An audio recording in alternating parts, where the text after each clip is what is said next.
Hey guys, how's it going? Welcome to Evening Devotion. Tonight, we're going to be reading out of Job 14:1. Man is a few days and full of trouble. So, there's been some weird stories coming out of this whole action with Iran. A couple of stories popped up about Israel getting attacked and people having to run for their lives and innocent people getting killed. And it looked to me like it wasn't true.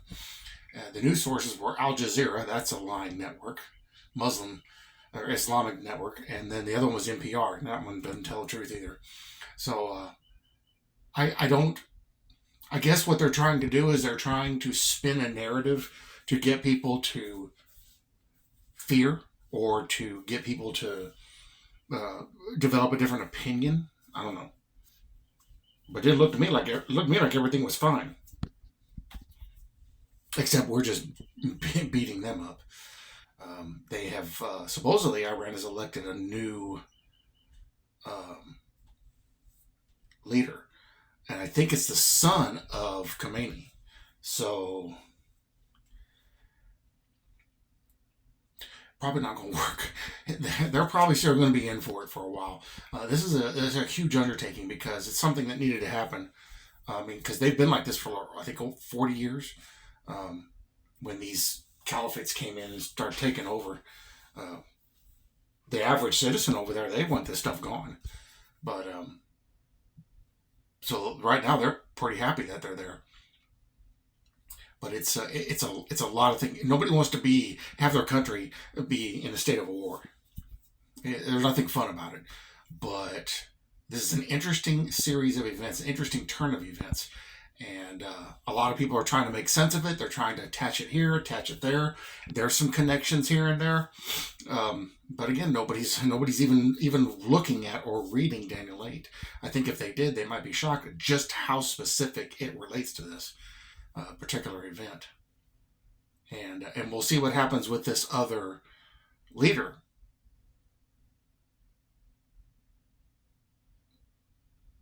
Because, it says in there that there's two horns, and the one was taller than the other.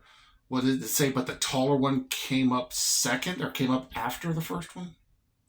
Something like that. Anyway, I don't know if that has anything to do with father, son, or what the deal is, but it's just some interesting stuff happening. It's a weird time to be alive. A strange time, and we were chosen to be here and to be awake and to see these things, and we're seeing them. And it is wild. It is wild. A man who is born of woman is a few days and full of trouble. Well, Job nailed that one. Death comes soon to all. This is verse 1 of this chapter, so we'll just keep reading a few verses. He comes forth like a flower and fades away. He flees like a shadow and does not continue. And do you open your eye on such a one and bring me to judgment with yourself? Who can bring a clean thing out of an unclean? No one. Oh, I beg to differ. The Lord can. With man, it's impossible. With God, everything is possible. Since his days are determined, so the Lord knows how long a man's going to live. The number of his months is with you. You have appointed his limits, so that he cannot pass. Look away from him that he may rest, till, like a hired man, he finishes his day. For there is hope for a tree, if it is cut down, that it will sprout again, and that its tender roots will not cease. Though its root may grow old in the earth, and its stump may die in the ground, yet at the scent of water it will bud and bring forth branches like a plant. But man dies and is laid away. Indeed, he breathes his last, and where is he? As water disappears from the sea, and a river becomes parched and dries up, so man lies down and does not rise, till the heavens are no more. They will not awake, nor be roused from their sleep. Oh, that you would hide me in the grave, that you would conceal me until your wrath is past, that you would appoint me a set time and remember me. So Job is in a rough state. And in his defense, he didn't know what was happening. He didn't know what was going on. He probably had some suspicions on things. We know he did about his kids and that. But he was struggling. And he was fed up with the situation, what he had witnessed. And again, he didn't understand what was happening. He didn't know what was going on. And so, I mean, he didn't have a right to complain, but at the same time, everybody gets to plead their case and their cause. And that's what he was trying to do. Albeit he did it in extremely descriptive terms and very drawn out. But what was the end outcome? The Lord doubled him. Man is a few days and full of trouble. That's the truth. It may be of great service to us before we fall asleep to remember this mournful fact, for it may lead us to set loose by earthly things. There is nothing very pleasant in the recollection that we are not above the shafts of adversity, but it may humble us and prevent our boasting, like the psalmist in our morning's portion. Excuse me. Ooh. So you remember what morning devotion was about. My mountain standeth firm, I shall never be moved. It may stay us from taking too deep root in this soil from which we are so soon to be transplanted into the heavenly garden. Let us recollect the frail tenure upon which we hold our temporal mercies. If we would remember that all the trees of earth are marked for the woodsman's axe, we should not be so ready to build our nests in them. We should love, but we should love with the love that expects death and which reckons upon separation. So when you love one another, understand there's a time coming when they will, just like we love animals, we know their lifespan is limited and they will leave. We're the same way.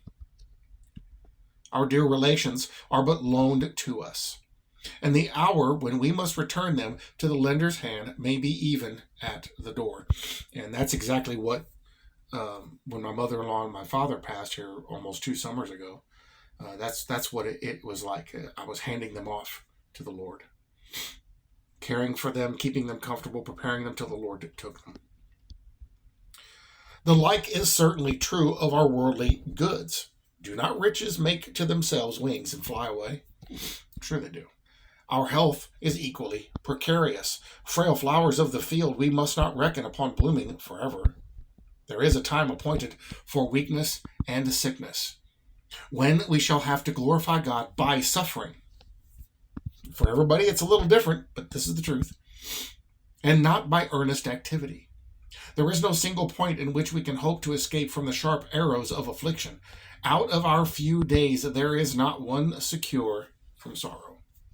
It is what it is, y'all. It is what it is. And people way out there will say, well, you can't complain, your life's good. No, I suffer and struggle every day. We all have something we suffer with or struggle with every day. And so it's not easy for us to say it. But it is easy for us to say it when we take it from the on account of the Lord. Because we know what comes after this life. Man's life is a cask full of bitter wine. He who looks for joy in it had better seek for honey in an ocean of brine. Beloved reader, set not your affections upon things of earth, but seek those things which are above. For here the moth devoureth, and the thief breaketh through. But there all joys are perpetual and eternal. The path of trouble is the way home. Lord, make this thought a pillow for many a weary head. What's the basic message here? Look forward to heaven. Look forward to the new kingdom. Look forward to what awaits on the other side and in this world today. And I say this for my brethren in these other countries that are struggling and countries that are war-torn and even Israel being surrounded on all sides. Our brethren everywhere, look forward to the home that never goes away. We live this life. We endure this life.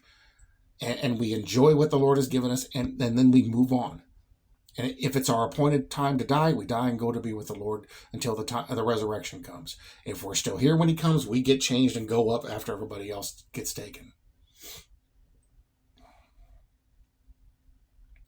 But we all can look forward to what's after this. So in this time, we have troubles. Enjoy what you can. Endure everything faithfully and patiently. And if there's trouble, there's trouble.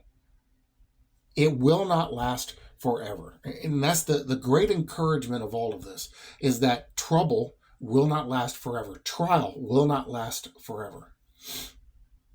Issues and struggles and tribulations and all these things, none of that will last forever. It's only for a time, and then it's over. What will last forever is eternal rest with the Father, eternal existence with the Lord in bliss, in peace. The Bible says that at the right hand of the Father, there's pleasures forevermore. We don't even have any idea what's waiting for us up there, but it is beyond our expectation, and it is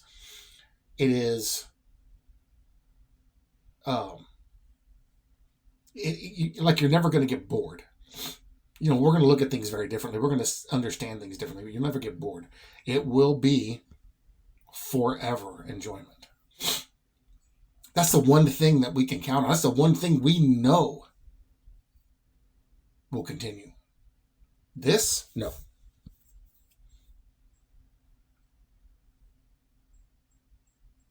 This here, no. These things that we have to deal with and struggle with, no. This won't last forever.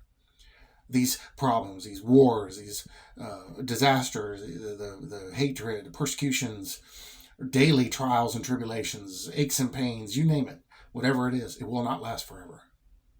It all has an expiration date. We do too. We all have an appointed time to die. There's a very small section of us who will never see death if the Lord comes now and we're still alive. But we all have an appointed time. We have an expiration date on this life. And then we go to be with the Lord. Then everything is different. Everything changes. Everything is better.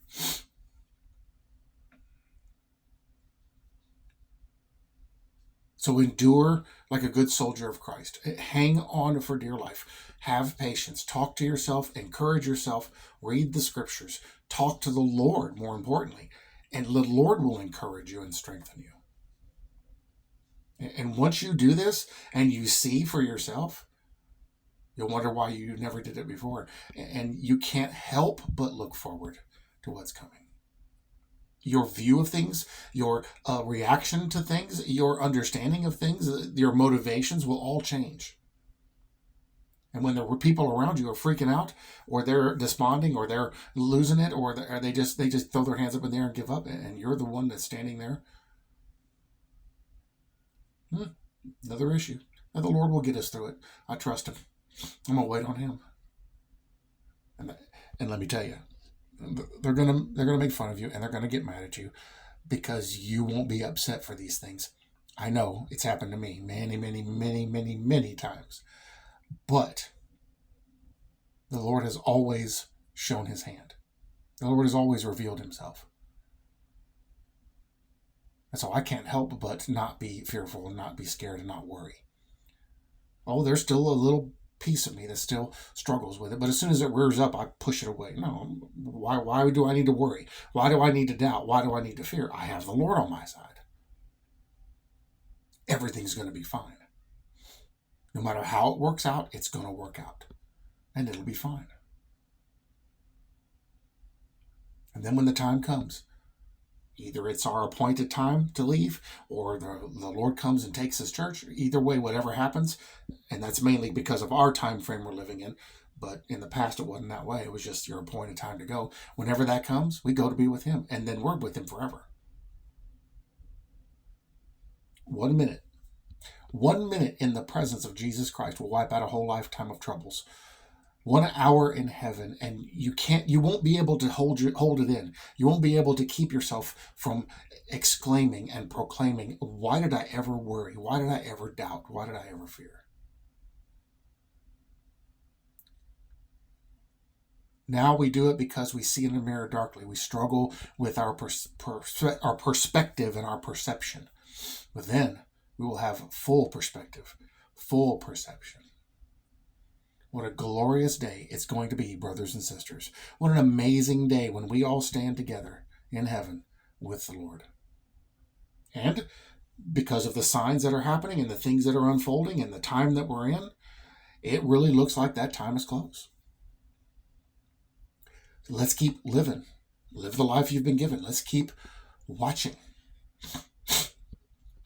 Let's be found doing what he's given us to do, and thereby we'll be found worthy. And let's be found eagerly expecting him, eagerly waiting for him. As Hebrews 9:28 says. Coming for those a second time, apart from sin, for salvation, for those eagerly waiting for him. That's us. Let's be eagerly waiting for him until he comes. And let me tell you, everything changes after that. Everything changes, and it will be amazing. We have the promises that tell us these things. So if you're struggling, find those promises and take them to the Lord. And you'll be amazed at the encouragement you'll get just by going and praying those. It works. I'm telling you, it works. I love you all very much. I bless you all in Jesus' name. My brethren in these other countries that are being persecuted, we love you. We lift you up. Stay strong, stay focused, stay faithful. The Lord will bring you through. Until the time comes, we all meet in heaven. I'll see you in the next video.